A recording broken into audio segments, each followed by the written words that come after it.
Hello everyone, so this lecture will be covering Kubernetes taints and tolerations. So introduction to taints and toleration in Kubernetes.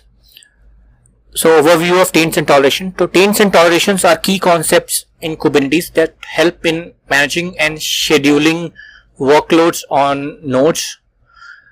Purpose and use cases. They are used to ensure that the certain workloads only run on specific nodes, allowing greater control over resource usage and workload placement. How they work together. Taints are applied to nodes, while tolerations are applied to pods. Pods with matching tolerations can be scheduled on a tainted nodes. So this is how the high level architecture looks like. So you have a Kubernetes cluster and you have got some pods. So in this case pod 1 and pod 2. So toleration gets applied to the node. So just imagine toleration like this pod will be able to tolerate something. So there are two tolerations which we have applied, one on pod 1 and pod 2, and the node will have something called as taint. So what it means, if a node, for example this node 1 has this taint which is like key value and effect, and if pod 1 has that key value toleration, then these two pod can be scheduled on this particular node. So understanding taints as attributes. So taints are attributes applied to the nodes that help repel pods that do not tolerate them. So you just remember that it must match. So if it does not match, those pods will get repelled, and they prevent pods from being scheduled on specific nodes. Three components of a taint. A taint consists of three components: key, value and effect. The key and value are user defined, while the effect determines the behavior of the taint. Applying taint to the nodes. Taints can be applied to the nodes using the kubectl taint command, or by adding them to the node's YAML configuration file. So this is on a node and we have got taint 1, taint 2, taint 3, and it's like a key value which is like arbitrary.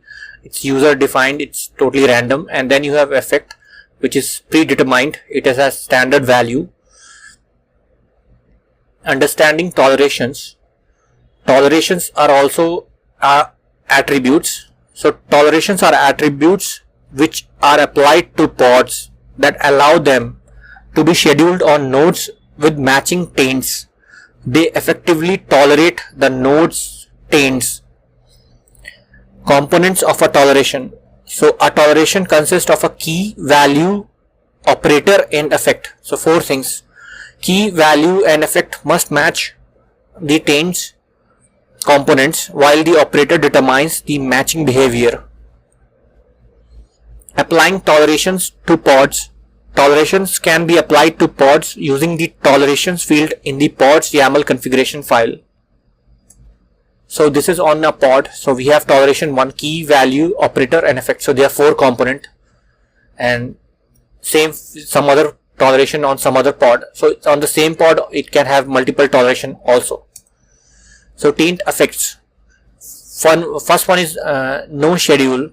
So NoSchedule is if a pod does not tolerate a node taint with this effect, the pod will not be scheduled on that node. PreferNoSchedule. PreferNoSchedule happens like Kubernetes. So I'll just try to explain. Kubernetes will try to avoid scheduling a pod on a node with this taint effect, but it's not guaranteed. And last one is NoExecute. So if a node has this taint effect, any pod that does not tolerate the taint will be evicted if already running on the node, or if not, or not scheduled if not running. So it will become more clearer from this diagram. So you have a taint, and if you have no schedule, the pods will not get tolerated. Pods don't tolerate the taint, will not get scheduled on that particular node.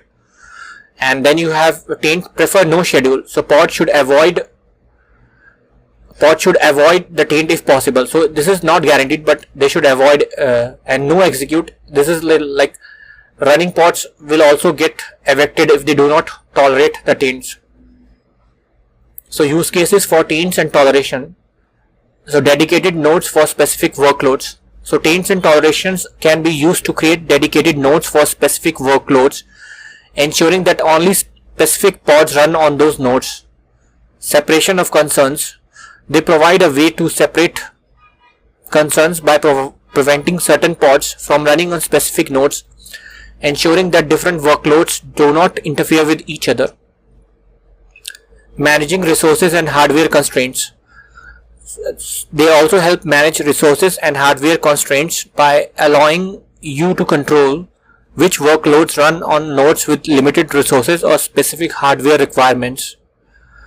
So you can have Kubernetes cluster with like taint for specific workloads. So you have some taint like GPU workloads, and then you have few nodes which with taint storage workloads, and node 3 with network workloads. So you can pretty much create nodes for very tailored or specific needs, and those pods will run based on the taint which is applied on that node. So taints and tolerations in action. Apply taint to a node. To use taint and tolerations, first apply the desired taint to a node. So you can use kubectl taint command or modify the node's YAML configuration file. So you have one of the option. Next step is add toleration to a pod. So next add the corresponding toleration to a pod's YAML configuration file using the tolerations field. And last one is pod scheduling on matching nodes. So when scheduling pods, Kubernetes will consider the taints on nodes and the tolerations on pods. Pods with matching toleration will be scheduled on nodes with corresponding taints. So this is the workflow. So you apply taint to a node with taint, and then you have matching taints and tolerations. So then you add toleration to step 2 is add toleration to a pod and pod with toleration. So if these two match, pod scheduling on a matching nodes. So best practices for using taints and tolerations. Meaningful key value pairs. When defining taints and toleration, use meaningful key value pairs that accurately represent the purpose of taint and workload and the workload that the pod tolerates. Use multiple taints and tolerations. You can use multiple taints and tolerations to better control pod scheduling and to ensure that the right workloads are assigned to the right nodes. Monitor and update as needed. So continuously monitor your Kubernetes cluster and update taints and tolerations as needed to maintain optimal workload placement and resource usage. So there's no fourth. I'll remove that it came by mistake. So meaningful key value pairs checked, and make sure you have meaningful key value pairs. You use multiple taints and tolerations.